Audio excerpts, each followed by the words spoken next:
Hello children, எல்லோரும் எப்படி இருக்கீங்க? நல்லா இருக்கீங்களா? Very good. உங்கள் அனைவருக்கும் ஆண்டவராகிய இயேசு கிறிஸ்துவின் நாமத்தில் கிரீட்டிங்ஸ், வாழ்த்துக்கள். இன்றைக்கி ஒரு பைபிள் ஸ்டோரி பார்க்கலாமா? இன்னைக்குள்ள பைபிள் ஸ்டோரி எங்கே இருக்குது அப்படின்னு சொன்னால், book of Zechariah chapter 1 to 3. சகரியாவின் புஸ்தகம் 1 முதல் 3ஆம் அதிகாரம். இந்த சகரியாக்குள்ளதை நம்ம என்ன பண்ணலாம், ஒரு 2 பாட்டை நம்ம என்ன பண்ணலாம், மெடிடேட் பண்ணலாம். ஸோ டுடே பார்ட் 1 அல்லது பகுதி 1. அப்போ நம்ம என்ன பார்க்கலாம், ஜஸ்ட் நம்ம இந்த ஜக்கரியாக்குள்ளே இன்ட்ரோடக்ஷனை பார்க்கலாம். அது மாத்திரம் இல்லை, ஜாஷுவான்னு சொல்லி ஒருத்தர் இருக்கிறார், ஹை ப்ரீஸ்ட், அவரை குறித்து நம்ம பார்க்கலாம். சரியா? இப்போ இந்த ஜக்கரியா யார்? இத்தோவின் மகனான பெரக்கியாவின் குமாரன் தான் யார்? இந்த ஜக்கரியா. அப்போ இந்த ஜக்கரியாக்குள்ள, இந்த ப்ராஃபட்குள்ள புக், இது எத்தனாவது புக்கு? நம்ம ஆல்ரெடி 10 புக்கு தியானிச்சிட்டோம். ஸோ இது 11 அவுட் ஆஃப் 12. இது 11வது மைனர் ப்ராஃபட்குள்ள ஒரு புக்கு. சரியா? சின்ன தீர்க்கதரிசியினுடைய 11வது புஸ்தகம் இந்த சகரியா. அப்போ இந்த இடத்துல என்ன நடக்கு? ஆண்டவருடைய வார்த்தை இந்த சகரியாவுக்கு வருகிறது. என்ன சொல்கிறாரு? இந்த மாதிரி என்னுடைய ஜனங்கள் அவங்க முற்பிதாக்கள் ஆர் ஃபோர் ஃபாதர்ஸ் பண்ண மாதிரி இன்னும் அவங்க என்ன பண்ணுறாங்க, வழி விலகி தான் நடந்துகிட்ருக்காங்க. So ask them to return to me. அப்படின்னா உங்களுடைய பிதாக்கள் போன அந்த தவறான வழியில் போகாமல் என்னுடைய வழிக்கு நீங்கள் என்ன பண்ணுங்கள், திரும்புங்க. நீங்கள் என்கிட்ட திரும்பினாதான் நான் உங்களை திரும்பி பார்ப்பேன். இல்லை உங்களுடைய பிதாக்கள் பண்ண மாதிரியே, உங்கள் ஃபோர் ஃபாதர்ஸ் பண்ண மாதிரியே உங்கள் இஷ்டம் போல் நடந்தீங்கன்னு சொன்னால், ஐ டோன்ட் கேர், நான் உங்களை பார்க்கவே மாட்டேன். அப்போ ஆண்டவர் சொல்கிறேங்க, ரிட்டர்ன் டு மீ. மறுபடியும் வாங்க, என்கிட்ட வாங்க. I will take care of you.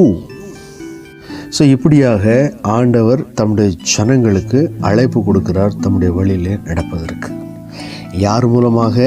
இந்த ஜக்கரியா மூலமாக. சரியா? ஸோ அதுக்கப்புறம் நம்ம ஒருத்தரை குறித்து பார்க்குறோம். அவர் யார்? High priest. அவருடைய பேர் ஜாஷுவா.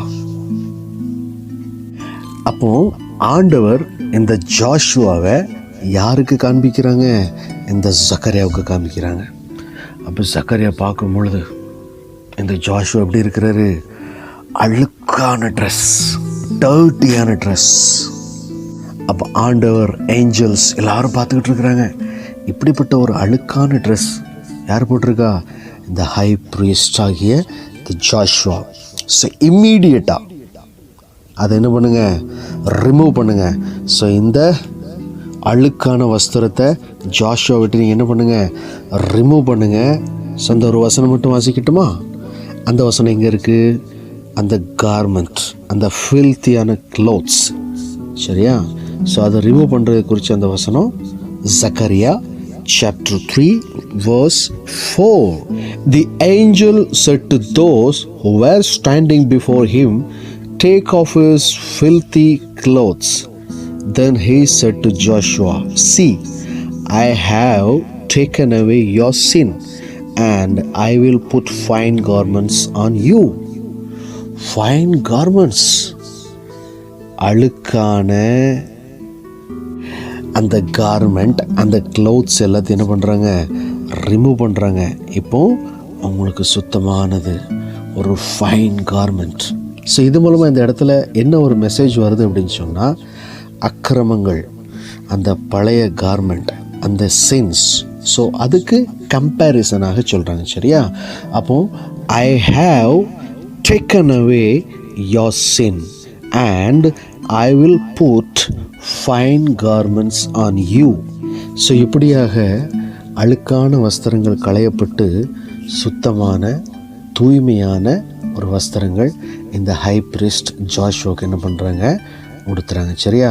ஸோ நம்மளும் கார்டனுக்கெலாம் போகிறோம், நல்லா விளையாண்டுட்டு வரோம், நல்ல மண்ணில் உருண்டு புரண்டு வீட்டுக்கு வரோம், அப்படியே அழுக்காக இருக்கும். உடனே மம்மி பார்ப்பாங்க, டேய் என்னடா இது இப்படி நீ அழுக்கா வந்திருக்க, நம்ம ஃபங்க்ஷனுக்கு போனோம், வா வா உடனடியாக என்ன பண்ண, உன்னுடைய ட்ரெஸ் எல்லாம் கலத்து நல்ல புது ட்ரெஸ் போடு அப்படின்னு சொல்லுவாங்க. அப்போ நம்ம என்ன பண்ணுறோம், அந்த ஓல்டு கிளாத்ஸ் ரிமூவ் பண்ணுறோம், நல்ல ஃப்ரெஷ்ஷாக வரும் நியூ கிளாத்ஸ். ஸோ பழமையான வஸ்திரம், பழமையான வாழ்க்கை, ஃபில்த்தியான க்ளோத்ஸ், அழுக்கான வாழ்க்கை, அதெல்லாம் களைஞ்சி போடணும். தூய்மையான மனசோட தூய்மையானவர்களாக வாழணும் அப்படின்னு சொல்லி ஆண்டவர் விரும்புகிறாங்க. சரியா? ஸோ இப்போ நம்ம க்ளீன் ஆயாச்சு, சுத்தமாயாச்சு, பியூரிஃபை ஆயாச்சு. சரியா? இப்போ நமக்கு யார்? ஆண்டவருடைய பாதுகாப்பு. அப்போ ஆண்டவர் என்ன சொல்கிறாங்க, நீங்களாம் யாரா? Apple of the eye, not you. ஆண்டவர் என்ன சொல்கிறாங்க அப்படின்னு சொன்னால், உங்கள் மேலே ஒருத்தன் கை வச்சான் அப்படின்னு சொன்னான், உங்களை தொடுகிறவன் ஆண்டவருடைய கண்ணின் மணியை தொடுகிறான் அப்படின்னு சொல்லி பார்க்குறோம். சரியா? Zechariah chapter 2 verse 8, for whoever touches you touches the apple of his eye. கண்ணுக்குள்ளே இருக்கிறது அந்த eyeball or apple of eye. So அந்த அளவுக்கு ஆண்டவர் நம்ம மேலே நேசமாக இருக்காங்க, பாசமாக இருக்காங்க, பிரியமாக இருக்காங்க. ஏன்னா now no filthy clothes, now no sinful life, now pure life, பரிசுத்தமான வாழ்க்கை, தூய்மையான வஸ்திரங்கள். ஸோ இன்றைக்கி நீங்கள் ஆண்டவருக்கு பிரியமாக வாழ்கிறதுனால ஆண்டவர் உங்களுக்கு பாதுகாப்பாக இருக்கிறார். சரியா? ஸோ இதே மாதிரி நாமும் ஒரு நியூ கிரியேஷன் ஆகும், நாமும் ஒரு புது சிருஷ்டி ஆகும். சரியா? எப்படி இந்த ஜோஷுவா ஒரு நியூ கிரியேஷனை மாற்றுறாங்க, அதே மாதிரி நம்ம லைஃப்லையும் அதே மாதிரி மாறணும் அப்படின்னு சொல்லி ஆண்டவர் விரும்புகிறாங்க. சரியா? ஸோ ஒரு எக்ஸாம்பிள், நம்ம சர்வீஸ் சென்டர்லாம் பார்த்துருப்போம். அப்போ சர்வீஸ் சென்டர் எதுக்காக வச்சுருப்பாங்க? ஃபார் எக்ஸாம்பிள், ஒரு காருக்குள்ளதோ இல்லை பைக்குக்குள்ளதோ ஒரு சர்வீஸ் சென்டர் இருக்குதுன்னு வச்சுக்கிடுங்களேன்.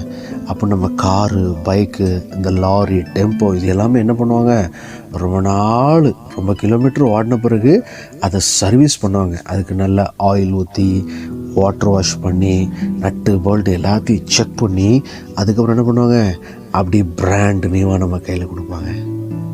அதே மாதிரி நம்ம வீட்டில் நல்ல கம்ப்யூட்டர், லேப்டாப், பிரிண்டர் இதெல்லாம் பழசு ஆக ஆக ஆக அதுக்கப்புறம் என்ன சொல்லுவாங்க, இன்ஜினியர் சொல்லுவாங்க, நீங்கள் இதை சர்வீஸ் பண்ணுங்கள். அப்போது அது உள்ளே இருக்கிற அந்த அழுக்கு, அந்த டஸ்ட்டு எல்லாத்தையும் ரிமூவ் பண்ணி நல்லா க்ளீன் பண்ணி புதுசாக பிராண்ட் நியூவாக உங்கள் கையில் கொடுப்பாங்க. சரியா? ஸோ இதே மாதிரி தான் ஆண்டவர் உங்ககிட்ட என்கிட்ட விரும்புகிறது, உங்களை பரிசுத்தமாக்க ஆண்டவருடைய கருத்தில் ஒப்பு கொடுங்கள். என்னையும் நான் ஆண்டவருடைய சமூகத்தில் ஒப்பு கொடுக்குறேன். ஸோ நம்ம லைஃப்க்கு சர்வீஸ் சென்டர் என்னது? காட்குள்ள ப்ரெசன்ஸ் தான், ஆண்டவருடைய சமூகம்தான். சரியா? ஸோ அதனால் அந்த சர்வீஸ் சென்டருக்கு போயிட்டு நாமே ஒப்பு கொடுப்போம். ஆண்டவர் அந்த ஜோஷுவானுடைய வஸ்திரங்களை களைந்து அந்த ஃபில்த்தி கிளாத்ஸ் எல்லாம் எடுத்துகிட்டு எப்படி ஒரு சுத்தமான ஒரு ஆடை அந்த ஜோஷுவாவுக்கு உடுத்து வைத்தாரோ, அதே மாதிரி அவனுடைய அக்கிரமங்களெல்லாம் நீக்கினாரோ, சின்னெல்லாம் நீக்கினாரோ, அதே மாதிரி நாமும் ஆண்டவருடைய ப்ரெசன்ஸ், ஆண்டவருடைய சர்வீஸ் சென்டரில் போய் நின்னோன்னு சொன்னால் நிச்சயமாக ஆண்டவர் நம்ம என்ன பண்ணுவாங்க, டோட்டலாக க்ளீன் பண்ணி, பியூரிஃபை பண்ணி, சுத்திகரித்து, சாங்டிஃபிகேஷன் பண்ணி ஆண்டவர் நம்மை தெளிவாக பரிசுத்தமாக வழி நடத்துவார். So now no old, now you are the new creation, brand new.